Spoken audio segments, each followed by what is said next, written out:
Psalms 82. Elohim, or God, stands in the congregation of the mighty. He judges among the gods. I believe there was a passage. Let me see. Right here. Yeah, I want to link this up. Check this out. It's very subtle, but I want you to check me out. I'm not playing any tricks. I'm being honest. So in the midst of Moses appointing different leaders to judge, right? These are people who are judges in Israel. In verse 17, it says, you shall not show partiality in judgment. You shall hear the small as well as the great. You shall not be afraid in any man's presence, for the judgment is God's. Listen to the irony of this verse right here. Yahuwah is allowing Moses to appoint physical earthly judges to judge cases, but it's still being considered God's judgment. I'm going to repeat that.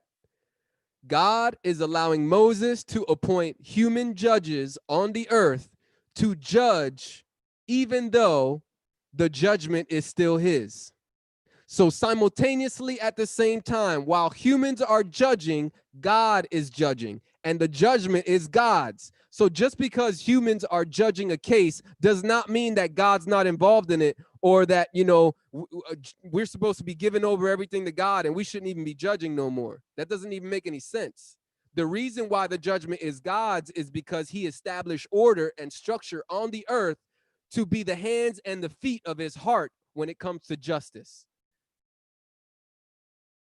Now I'm connecting that with the next verse in Psalms. Psalms 82.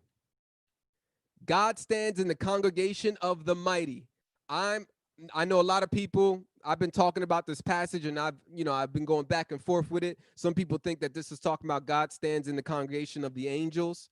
I'm actually believing that this makes more sense contextually with the scriptures, that this is talking about the people who are put in those positions of judge. God is in the congregation. God is in the assembly. God is in the tabernacle. He judges among the gods.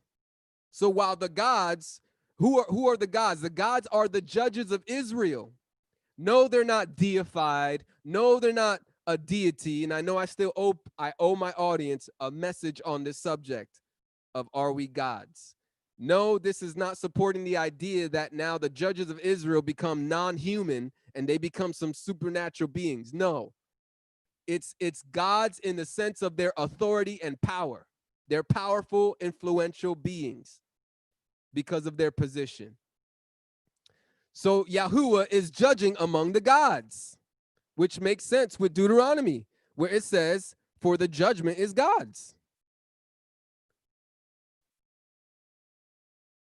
I'm going to continue. How long will you judge unjustly? He's not talking about angels. He's talking about human judges who have the responsibility outside of David the king.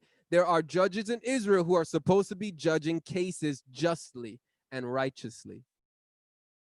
How long will you judge unjustly?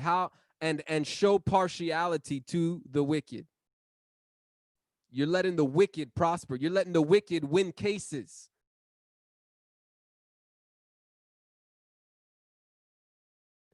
Verse 3, defend the poor and the fatherless. This is a message that echoes all throughout Scripture. This message echoes all throughout Scripture, and it is our responsibility, our duty as believers, to live this statement out. Defend the poor and the fatherless. We already mentioned, again, poor is not just talking about those who don't have food to eat. This is talking about those who are weak, those who are hanging on by a thin thread, those who don't have a lot of influence, don't have lawyers, don't have advocates for them, don't have enough money to support. The fatherless. Another issue attacking our Black community is fatherlessness. That's another issue that's connected with the issues that one of the issues I'm bringing up and that I've been on a rampage about lately. Yes, I've been on a rampage about Black Lives Matter. This is another Black Lives Matter issue, is fatherlessness. Deliver the poor and the needy.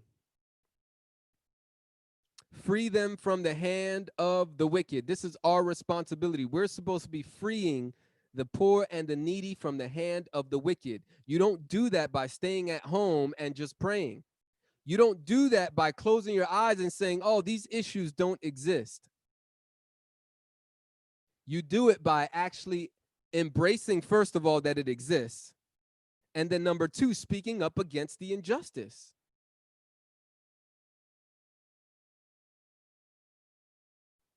They do not know, nor do they understand. They walk about in darkness. All the foundations of the earth are unstable. I said, you are gods. Again, talking about the judges of Israel. And all of you are children of the Most High, but you shall die like men and fall like one of the princes. As high and mighty as a position that you have, to the one of the closest places you can get to being God on earth is to be a judge. You get to judge between who is behaving wickedly and righteously. Sometimes you have the authority to determine whether somebody gets the death penalty or not. That's a serious position. But he's rebuking these wicked judges for not doing their job. And he's trying to remind them that you are human just like the people you're judging. You're human just like them. God here is telling the ancient Israelite judges to administer justice, plain and simple.